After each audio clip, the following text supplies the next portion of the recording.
This video is brought to you by the No Fear community. With us today is Sacha Zackariya, the Chief Executive Officer of the Change Group. Welcome. Thank you very much. It's great to be here. Please tell us a little bit about the Change Group. Well, the Change Group is an unusual organisation. We founded it back in 1992, and it's unusual for a number of reasons. The first is that it's a family organisation that's a collaboration between myself and my parents. So the three of us are shareholders, and we were the founder members of the Change Group. And from day one, when we set up the Change Group, we actually decided to create something very unusual. We decided that we were going to build an international company from day one, which when you start off with one shop in Regent Street, most people would not think, hey, should you already have global aspirations? I guess it's also partly because of our backgrounds and everything else that came into it. So our second shop, within a matter of weeks, was in Copenhagen in Denmark. And we've always been pioneers. So we were the first to open in Denmark, the first to open up in Iceland, one of the first to open in Finland. And really, as we grew, we always had in mind, well, how do we deal with the complexities of running an international organisation? And so from the ground up, despite the fact that back in 1992, technology was not as advanced as it is today, communication techniques weren't so well developed, the psychology and understanding, quite frankly, of different behaviour techniques that exist between different countries wasn't so well developed. We decided to go out there and make sure that the Change Group was an international organisation from day one. What kind of role have leadership programs and corporate training in general played in your international success? This is a question I'm asked very often. As you can see, I'm half English and half Sri Lankan. So if you follow the Asian business model, the traditional Asian business model, not so much today, but originally was always have very close family networks, close trust networks, which you can then feel confident can be trusted with your money and resources and business contacts and all the other things that go into having a thriving and successful multinational business. And that's typically, up until very recently, been an inhibitor for growth for Asian companies. What we did as a more multinational viewpoint, we took on more of the Western view, and we used a lot of external agencies in order to ensure that we were at the very highest levels of operating standards. So, for example, in terms of leadership, we ensured that from day one, we were training everybody from the ground up in being the next generation, the next manager, the next team leader, the next senior cashier. So from the first day that we opened our doors, and in fact, someone who is currently one of our board directors came in to our office in Copenhagen, and he joked and said, "Am I on candid camera?" Because it was a total building site, and then we were talking about this company that was going to become a multinational, and he just couldn't believe that this was really happening. Fortunately, he did believe it, and 18 years, 19 years later, he's on the board of the Change Group International, and we're serving 2 or 3 million customers a year around the world doing international currency exchange. And that really is something that's been brought about through our staff. And I know that gets overused. Everyone thanks their staff. Everyone says, well, it's a credit to them. I think to have grown the way we have, to be across the globe, would have been absolutely impossible were it not for the dedication of our teams. Now, to get that type of dedication requires a very special understanding of what you are as an organisation.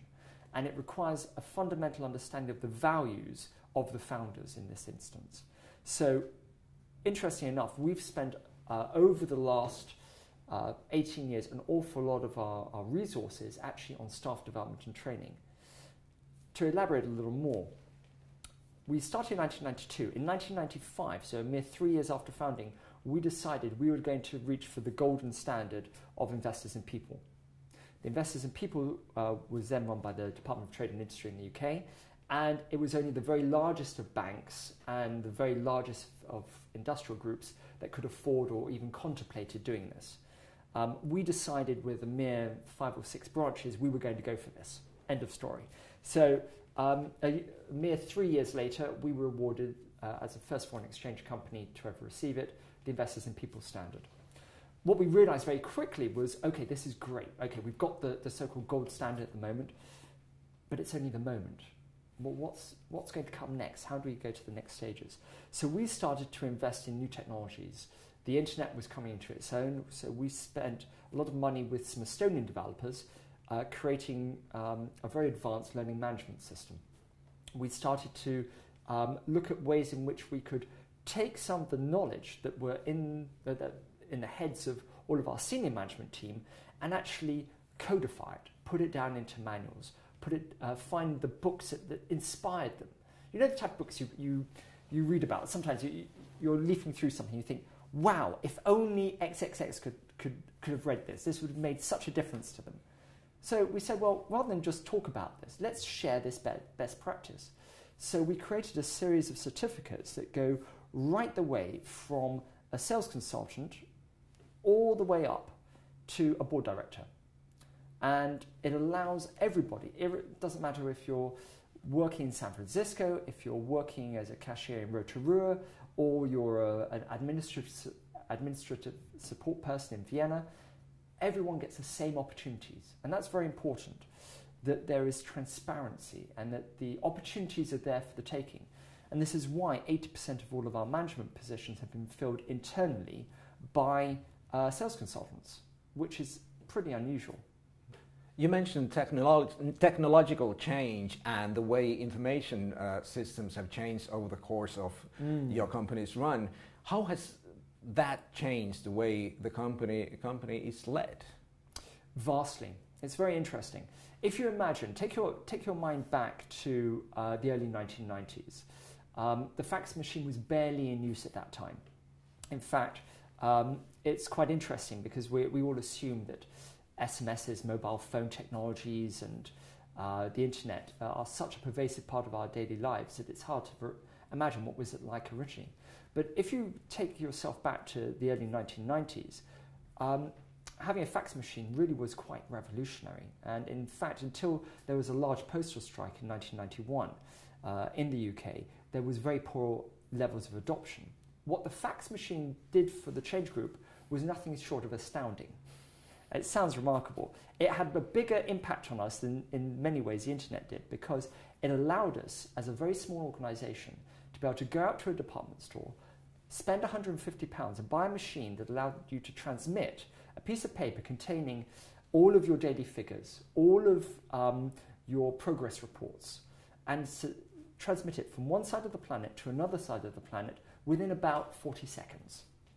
Which even DHL, as much as they're very good, could not compete with. And so that really was the start of our adoption of new technologies. And since then, obviously, we've used a wide variety of techniques. So, for example, today I've been speaking with a range of general managers and ops managers in Australia, because every 6 months I like to do one-to-one personal discussions with them, and that's all been done by Skype.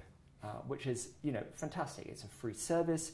The quality of video is adequate for the purposes, and it gives you a direct connection with the individual.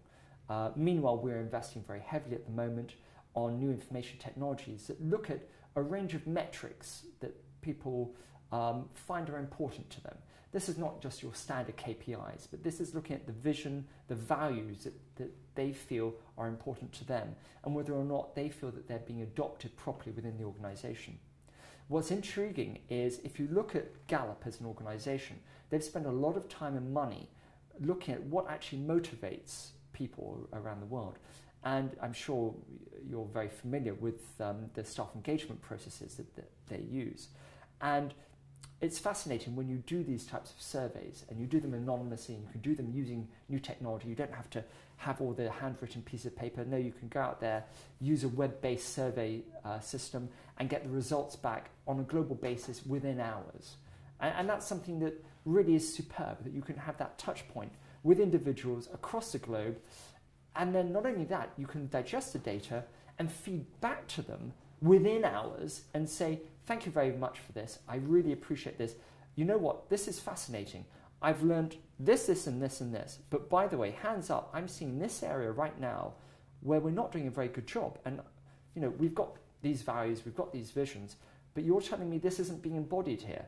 So rather than just being able to say, yes, we're all doing very well, pat on the back, and let's go with the corporate vision and maybe sing a song or something. I'm joking, we don't. But what I'm trying to say is, you can use the technology to actually identify the real problems and be honest with your staff and say, look, you've fed back these things, I'm hearing you, I think there's something here that really warrants investigation, we will do something about it.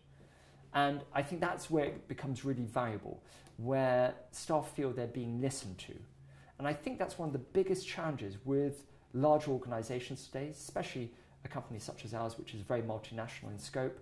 How do you get that family feeling that we all want? All of us as business leaders are looking to create that spark, that energy that young startups have. Everyone talks about that spark, but the challenge is to encompass that spark together with the power that is the multinational organization and bring those two together. And that's what new technology is allowing us to do. The Change Group has been a multinational organization from day one. How has it set you apart from your competitors, especially as far as leadership is concerned? I think what it's meant is it's given our staff great opportunities. I mean, how great is it to be able to turn up and say to a sales consultant, you too, one day could be operations manager in New York. You like Australia? Well, guess what? We've got this. It's a wonderful thing. Does it apply to everybody? Absolutely not. Can everyone achieve it? No. But it shows what is possible. And I think one of the key things is people have in the past talked about glass ceilings, about how, yes, management talk about training and development, but do they really mean it? Show me some real concrete examples. Well, when you can do that, that is really powerful. I think one of the things we as leaders need to do is talk about the success stories and show where people have really grown and developed themselves and give the next generation the feeling that, yes, they too can get there. The challenge for any leader, if you're a manager of 1 or 2 staff or the general manager of 1,000 staff, is to really see how can you make those jobs interesting and how can you show the individuals that what they're doing today on the front line connects in a series of dots to where they want to get to later on in their careers. And this is this complexity of saying, look, we understand that you've got personal ambitions. We understand that you have your personal dreams, and this is really important. We want to harness this energy and help fulfill our dreams as an organization as well. And by combining these two, the sum of the two is greater than just the individual parts. And that's the real challenge, is combining these two and showing that. And I think that's been one of our great things in the Change Group, is being able to show that, look, you want to do online technologies to bring new services to our customers, we will give you the money and the funding to do that. We will incubate new ideas. But by the way, as you're doing it, we're going to set you some pretty tough KPIs. You're going to have to work with a wider team. And maybe you're not involved in this particular project that you really desperately want to be in right now. But you know what? What you're doing right now is directly or indirectly supporting this. And therefore, yes, you will get your chance. And so it's finding those opportunities and helping to inspire those people. And I think we've done rather a good job of it. I like to think. We haven't always, but by and large, I think the results speak for themselves.